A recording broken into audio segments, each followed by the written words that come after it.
last night's game, and I was there. Lord, it went down. Chris Paul hit a three in the fourth quarter to put the Suns up by 26 points. That's when I left. After a timeout was called, CP3 appeared to give Patrick Beverley a look. Then Beverley shoved him to the ground. He received a technical foul and was ejected.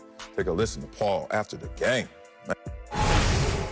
Like, Book plays with an edge, and I'm the same way. You know, and over the years, you know, people talk junk to me, and a lot of times I usually say something back, but I done changed a little, a little. And I just kept thinking, you know what I mean? If we do what we're supposed to do, I'll get the last laugh. You know what I mean? So you stay the course long enough, you break them. And that's what we did. Man, Beverley tweeted about an hour ago, quote, Chris Paul, emotions got the best of me last night, gang. My bad. Wasn't meant for you. Congrats on making it to the finals. Best of luck. I tried to hold back my laugh. Chris is back, but I choke. What do you make of Patrick Beverley shoving Chris Paul, gang? Man, Pat Bev's shoving Chris Paul is the biggest punk move you're going to see in sports all year. You went pee? It is, with all due respect. Yeah, with all disrespect. It's the biggest punk move you're going to see all year. Here's why. I love Pat Bev because Pat Bev understands his talent compared to the other NBA stars is limited. So what does he make up for it with? With hunger. What does he make up for it with? With tenacity. What does he make up for it with? With being a pest. But if you're the biggest pest in the NBA, how can you not take it when somebody else pesters you? Come on, Pat Bev. Biggest punk move you're going to see in sports all year because it was a calculated punk move. He snuck him, pushed him in the back, knowing good and well, worst case going to happen, I'm going to get ejected, but the game over anyway, said they don't need me. And also, if I get ejected, what's going to happen? I'm going to get fined. I can afford it. A calculated punk move is the biggest punk move, and Pat Bev's moves was the worst you're going to see all year in sports. Man.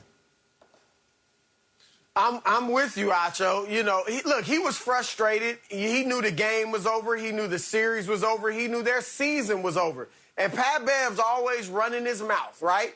And not just during the game, but in the offseason. Remember what he told Steph Curry when they got Kawhi Leonard and Paul George? Oh, you had the last 5 years. We got the next 5 years. Well, here we are, 2 years deep, and y'all got nothing. And all of that is in his mind. He knows it. They not living up to what they were supposed to do. So he's frustrated. He shoves Chris Paul in the back. I get you being frustrated. No, yo, man, that was weak. You better than that. You can't do that. I'm glad he apologized to CP3. Yeah, I mean, I'm up here, you know, the Clipper fan in me was watching that live. And I'm watching it, and I immediately ran to justification and rationalization because I just couldn't believe that Patrick Beverley snapped without provocation. But then you watch the replays. Chris Paul didn't say nothing to that dude. Then you watch the replays. Chris Paul didn't even bump that dude. Then you realize what just was at play right there. See, Pat Bev likes to get under your skin, right? Now, here's the problem with trying to get under your skin as your tool of choice when you're playing sports. Just like when you grew up and there was a bully. Bullies hit first because they know deep down they ain't gonna hit last. That's why I was never scared of bullies. Because I knew that deep down you wasn't really about that life. That's why you out here starting stuff, because you ain't gonna end it. And Chris Paul nailed it. Chris Paul said, we broke him. And I knew he was gonna break. I remember talking to a dog trainer. I'm a cat man, but I used to love dogs. And I remember talking to this dog trainer, and I had a little puppy, little moo-moo. And my dog trainer's like, all right, Marcellus, you're huge. Gotta remember your proportions compared to this dog.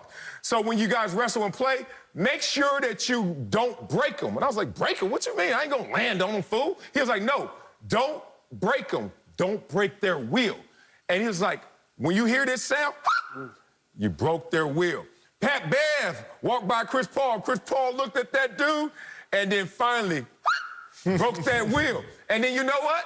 When you're in that place, the only way to come back out is, even in a punk move, as you said, Acho, is to just come out scratching, clawing, fighting, doing whatever you can. He was almost in survival mode. So I'm mad at Pat Bev for, one, letting somebody break your wheel, dog. That's the only way you play.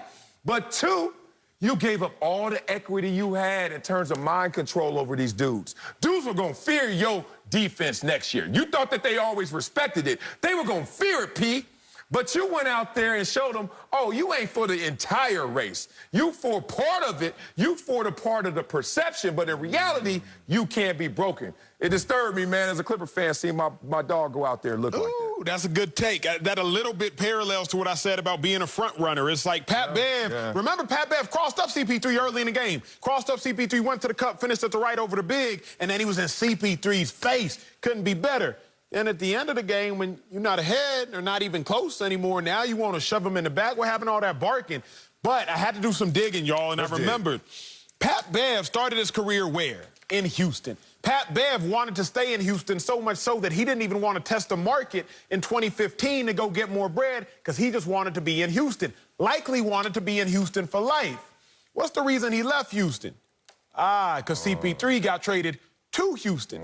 So CP3 already uprooted Pat Bev from his home, and then he sent Pat Bev home. I think there was a lot at play behind just losing. It's also knowing that the only reason you left the one organization you probably wanted to stay at for life is because this man CP3 wanted your job, essentially. And then the only reason you going home and he's uprooting you from the NBA Finals is because CP3, again, imposed your will. Two of Pat Bev's biggest career moves thus far in his career, leaving Houston and not going to the NBA Finals, have both been at the decision and at the fate of Chris Paul. That's probably what broke him. Damn. Deep. Yeah, I hear you on that. And look, and I think the league should take some repercussions. I was talking to somebody earlier today from another team. They were saying they think he'll get suspended for the first 2 or 3 games of next season. I think it should be 5 games. I think it was that serious. Yeah. I mean, again, even though he didn't get hurt, that's just to push somebody in their back like that, man, that's just so weak. And you send a message to the rest of the league, look, this is intolerable. You out for the first 5 games without pay. That's what I'd like to see. I'm with you there, man. Let me just hammer 2 more points, man. The whole perception of Pat Bev just instantly changed. Like, he was becoming likable because of his tenacity. And then instantly, all that equity is gone. Be real. The difference between perception and reality, I give it to you like this. Remember when Mike Tyson was in his heyday, in his prime, coming out, cut up cloth, towel on, no socks? The perception was, this dude is indestructible. He's invincible. Then he got knocked out by Buster Douglas. And everybody started coming at Mike Tyson like that. Don't believe me? Remember Suge Knight? He used to walk around these streets. What's up, homie? Death Row. Everybody, hey. I used to go to events. Suge Knight punked me one time. I'll tell you that story another time. Suge Knight show up, everybody dispersing. Wherever Suge want to sit, then we come back. That's how it used to be. Then Suge got tested. Somebody knocked him out in front of a club. Now, all of a sudden, people walking up with Suge all the time. They were just going at him, testing him. Pat Bev, why you give it up like that? Because you had that perception on lock. My last point is this. This is nothing new. This is what they call in psychology displaced aggression. Don't believe it? It happens to you guys at work as well. All you viewers out there, you ever go to work? Boss saying, do this, do that, throwing papers at you. Not thankful, no gratitude. And then you go home. Honey's like, the wife's like, hey, what do you want to eat? What do you want to eat? You hungry? Yeah, you know I'm hungry. Whoa, wait a minute. That's what this is, displaced aggression. WPB, we almost had it. Next year, though, we'll get it right. After that 5-game suspension. Coming up, there's big news in college sports. We'll tell you what the new rule to allow college athletes to be paid really means.